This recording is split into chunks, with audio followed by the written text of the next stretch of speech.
Tapos yun nga po, bigla niya akong sinapok, nasalubong ko rin ng helmet. Normal lang naman po siguro sa atin na kahit sino pong sapukin sa atin, magre-react po talaga. So doon na po nangyari, kinasaan niya ako ng barel, na bumunot siya. Sabi ko, talagang first time kong ginawa, tumapik ng kotse. Kasi maski sa akin po, nagmamaneo din po ako, pag tinapik, magagalit din po ako. So sabi ni Ginoong Anisaradan, sabi niya, hindi namin pwede arestuhin si Ginoong Gonzales. Wala naman kaming nakitang baril eh.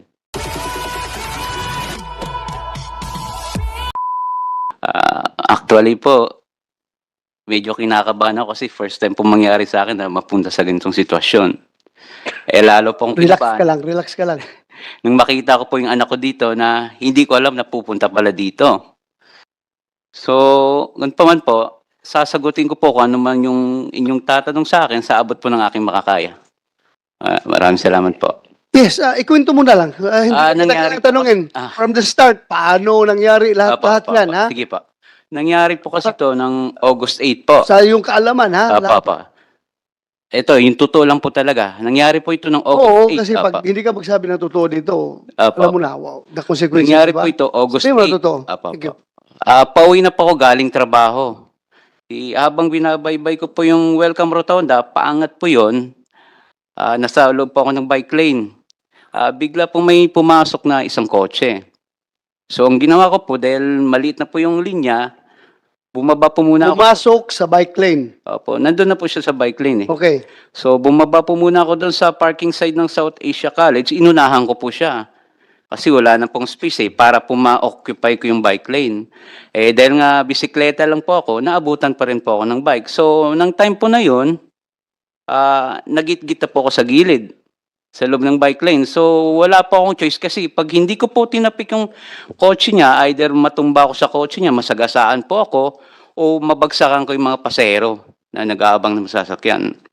So pagdating po dun sa unahan, huminto po si Ginoong Gonzales.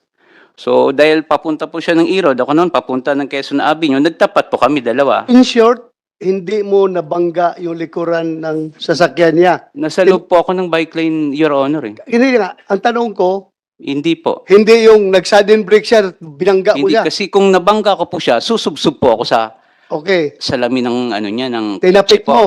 Tinapik ko po kasi Yung nasa tapik mo ba, nakasira sa kotse, na yupi yung kotse dahil tapik mo? maliit lang po yung kamay ko, Your Honor. So, siguro naman hindi ko kayang yupiin yun. So walang yupi. Wala po, nandun po ako sa loob ng bike lane. So paglabas po, nagkatapat kami.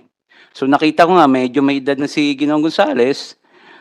Medyo siguro, dahil na rin po sa traffic, medyo pagod na rin, uminit na rin po siguro ang ulo niya.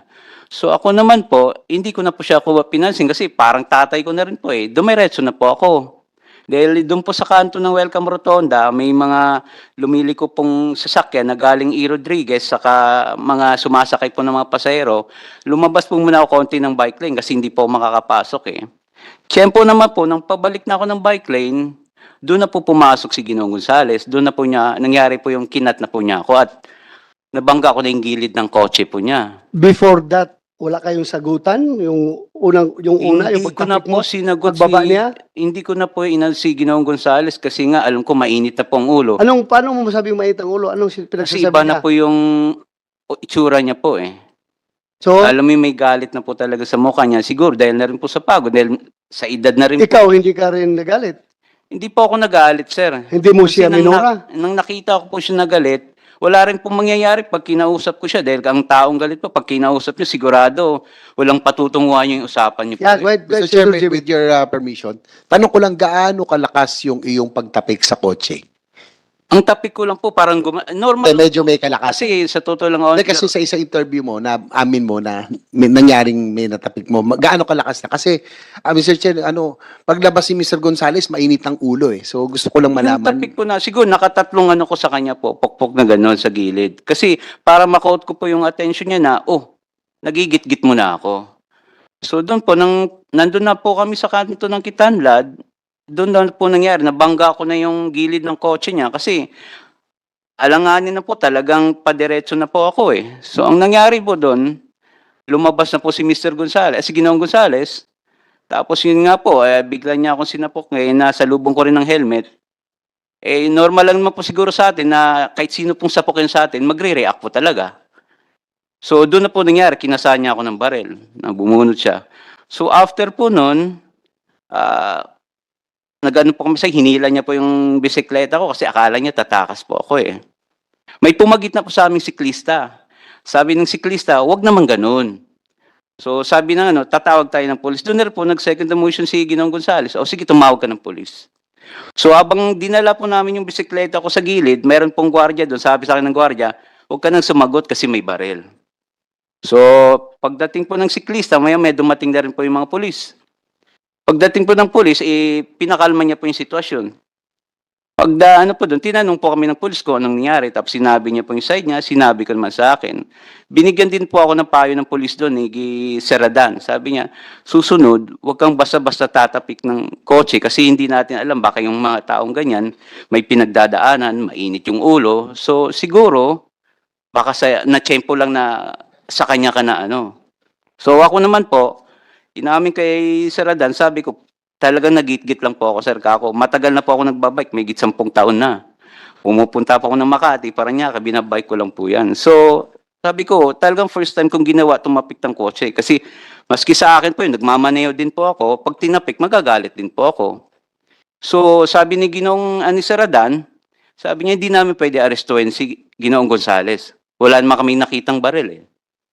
So ganito na lang, sabi tatawag tayo sa traffic sector para maayos to at magawa ng incident. Hindi mo sinabi na may baril? Sinabi ko po sa kanya, Tapos ano sabi ng polis? wala naman po silang nakitang baril, sir eh. Wala silang nakitang baril. Opo, pagdating po nila, Sinumbong mo. Kasi sinumbong may ko. baril yan. Opo. Kinasahan ako. Opo, pero sabi nga nila, wala po silang nakitang baril, kaya hindi po nila pwedeng arestuin Where's si Adan? Gonzales. Adan. Yung Adan. Ha? Hindi ba inimbitahan lahat dito na involved? Sige, continue. So yun po, nang tumawag po si Seradan sa traffic sector, siguro mga 30 minutes, dumating na po si Sir Rasay. Galing pa po sa isang responde sa traffic incident. So tinanong niya, anong nangyari? Sabi ko, yun nga, ginit-git po ako ni Ginoong Gonzales, nabangga ko siya, yun na po, na may baril siya.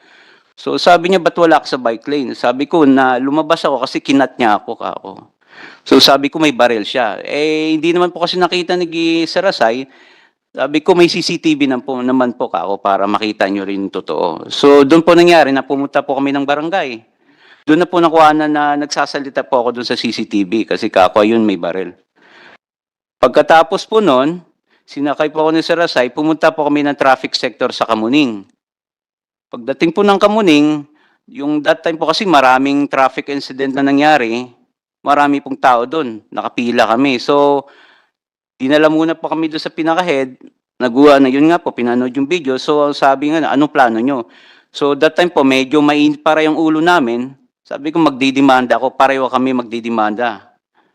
So, yun nga, Tapos, ang nangyari po noon, naghintay po kami na gawin yung report po. So dahil na siguro mga pang-apat po kami, natagalan po kami doon sa traffic sector. Pagkatapos po doon, ng traffic sector, inalam po nila kung saan yung nakakasakop na police station po. Yun nga po yung Galas. So tinawag po nila doon sa Galas station, sinundo po kami. Pagdating po doon ng mga kapulisan po natin sa traffic sector, pinasakay na po nila kami sa mobile. Actually po, pag galing po dun sa traffic sector, may isang barangay na, kasapi ng barangay na nag-a-assist po sa akin nakamotor. Hanggang sa nakarating po kami ng Galas Station. Pagdating po dun sa Galas Station, tinanong po kami ng kapulisan kung ano nangyari. Yun nga po na nagkaroon kami ng tapos natutukan ako ng barel. So sabi ko doon kay Sir Kako, doon po nangyari sa Welcome Rotonda. Sabi ko, pwede natin check, baka may CCTV. So, wala rin po kasing idea ang kapulisan natin that time. Sabi niya, sige, punta tayo doon. Tingnan natin kung meron tayong makikita ng CCTV para makita natin kung paano nagsimula. So, pagpunta po namin doon, chinek naman po nila lahat yung CCTV po sa area na yon. Lalo na po doon sa ng Southeast Asia College. Yun nga lang po, mayroong CCTV. Ang problema, sira po. At meron doon sa kabila naman po, sa isang establishmento, hindi naman po gumagana. So pagkatapos po doon, dahil wala naman, bumalik na po kami ng Galas Station. Bago po kami bumalik, dumaan po muna si Sir sa Barangay Don Manuel. May binigay pong papel. So bumalik na po kami ng Galas Station. Pagbalik po namin ng Galas Station, abang may ginagawa si Sir doon sa ano niya na sinusulat, pag-isip-isip ko, kako, malaking abala na sa akin to eh. Unang-una, walang kasama yung mga anak ko sa bahay. Wala yung misis ko po. So naisip ko naman po, kako, wala namang mawawala sa akin kung magpapakumbaba ako, kako. Total, wala namang nangyari sa akin. So kinausap ko po yung si officer, yung sa investigador po, kako, sir, magkano bang babayaran ng yung mga nadadami sa kotse na ganyan? Sabi ko, wala kasi akong idea eh. Sabi naman niya ng Sandali, gano'n, anong damage pala nung kotse niya? yung nagasgasan ko po sa gilid, yung tinamaan ng handle ko. So, gilid niya. Opo. Hindi yung sa Mahaba tapik, po kasi hindi yun. sa tapik. Hindi po, mahaba po yun eh. Mula po doon sa puno hanggang doon sa driver's side po. Okay. So sabi ko doon kay sir, sabi niya, usually sa Banawi, mga 2.5 siguro, ganyan. Sabi niya, sir, ganito na lang po ako. Kausapin niyo na lang po si Ginoong Gonzales, pwede ko naman bayaran yung na-damage ko. Sabi ko, pwede kami mag-usap, tawagin niyo po, mag-usap kami yung lalaki sa lalaki. So yun nga po, siguro dahil nag-subside na rin yung galit ng Ginoong Gonzales, nagharap po kami dalawa. So sinabi ko sa kanya, sir, kako, kung ano may na-damage sa kotse nyo, babayaran ko yan. Pero hindi cash, kako. Hulugan kung gusto nyo. Doon nga po, siguro napag-isip din ng Ginoong Gonzales na seryoso naman pa ako sa sinasabi ko. Sabi ko, sir, may 800 ako. Itong 500, ibibigay ko in good faith. Sabi ko, paunang bayad doon sa na-damage ko. Ngayon, kung may problema po doon, iiwan ko yung number, tawagan niyo po ako. Hindi ko po tatakbuhan yung responsibilidad ko. So doon naman po sa portion na yon, humingi din po ng pasensya sa akin si Ginoong Gonzales. Sabi niya, pasensya ka na kasi pag rush hour, di natin maiwasan, may napapasok kami sa bike lane. So pasensya ka na doon sa nagawa ko. So doon po nangyari, nang nagkasundo kami, nagkamay po kami. Ako, wala na po akong galit sa kanya eh. Napatawad ko na po siya. So nagkamay kami, nagyakapan. Tapos ang isa pong inano ko doon sa pulis, kako sir, isa lang concern ko. Kasi papadyak pa po ako pauwi, galing to ng Welcome Rotonda hanggang Caloocan. Sabi ko, paano po yung safety ko? So ang sabi po ni sir, sabi niya, huwag kang mag-alala. Bakit ka? Akala ko ba nagkaayusan kayo? Nagkabalikan kayo ng loob? Oh, hindi eh. Kamayan pa kayo? Bago po kami nangyari, sir, inano ko muna yung safety ko po, sir eh. So, before kayo Opo. nagkamayan, Opo. bago kayo nagreglo, nagtanong ka? Opo, yun Alam nga- ko after na. Hindi po. Sabi ko, paano po yung safety ko? Sabi ni sir, yung sa investigador, walang mangyayari sa'yo. Pag oras na may gumalaw sa'yo, siyang unang aarestuin namin, siyang person of interest. So sumagot naman po si Ginoong Gonzales. Sandali lang ha, balikan sige ko lang po. yung sabi mo, nagbayad ka? Yun po yung good faith ang pagkabigay ko sa kanya, Your Kano? Honor, 500. Kasi nung una, ayaw nga niya tanggapin. Sabi, ba't di na lang 800? Sabi ko, sir, pangkain ko po yung 300 matitira kasi nagugutom na ako, nanginginig na ako sa gutom ka ako. Sigurado So, ka? In good faith na gusto? Opo, binigay ko po yung Bigay Your mo lang? Honor kasi Ayaw niya tanggapin? nung una po, kaso nang huli, nakumbinsi ko na rin po. Okay. Sabi ko, hindi ko naman tatakban yung responsibilidad ko kako sa nagasgas, yung na-damage ko sa kotse mo. Babayaran ko yan, kaya iniwan ko po yung yung cellphone number ko po. So nang nagbitaw naman po si Ginoong Gonzales na walang mangyayari sa akin, doon na po na nagkamay na po kami. Niyakap ko po siya kasi wala naman po, okay na po sa akin yun eh.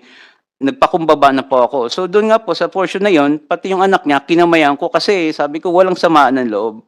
Ayaw ko magtanim pa yun ng samaan ng loob kasi nag-ayos na kami. So after nun po, umalis na po sila, kinuha ko yung bike. Pag alis ko po, tinawag pa ako po ng isang pulis na investigador. Sabi niya, sir, kain muna tayo o magkape kasi malayo pa papadyakin mo, madaling araw na. Yun nga lang po, iniisip ko yung anak ko dahil walang kasama, hindi ko na po napagbigyan yung imbitasyon niya. Kaya doon na po, umuwi na po ako ng that time po. Doon po nagtapos yung lahat.